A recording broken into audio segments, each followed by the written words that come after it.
की आपण जो कायदा आता बनवलेला आहे किंवा आपण जे त्याचं आता कायद्याचा उद्देश सांगताना सांगितलेला आहे की डाव्या विचारसरणीचे माओवादी हे ते सगळे साधारण डावी विचारसरणी आणि उजवी विचारसरणी अशा दोन विचारसरण्या आपल्या देशामध्ये आहेत असं आपण म्हणतो. डावी विचारसरणी म्हणजे कम्युनिस्ट, इक्वल टू ऑल, सगळ्यांना समान, त्यांचे काय असतील ते विचार असतील. आणि उजवी विचारसरणी म्हणजे धर्माच्या आधारावरती असलेली विचारसरणी, म्हणजे त्याच्यामध्ये RSS असेल, बजरंग दल असेल, शिवसेना असेल, सनातन असेल, संभाजी ब्रिगेड आहे, म्हणजे साधारण उजव्या विचारसरणीचे लोक.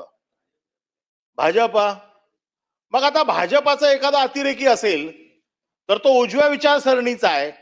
उद्या मी अतिरेकी म्हणून उजव्या विचारसरणीचा आहे म्हणून मला तुम्ही सोडणार का?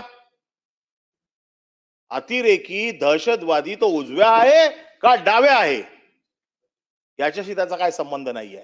अतिरेकी हा अतिरेकीच आहे, दहशतवादी हा दहशतवादीच आहे, नक्षलवादी हा नक्षलवादीच आहे. तो डाव्या आणि उजव्या विचारसरणीचा असू शकत नाही. तो या देशाचा शत्रू आहे आणि त्या शत्रूला तीच शिक्षा मिळाली पाहिजे की जास्तीत जास्त कठोर असली पाहिजे.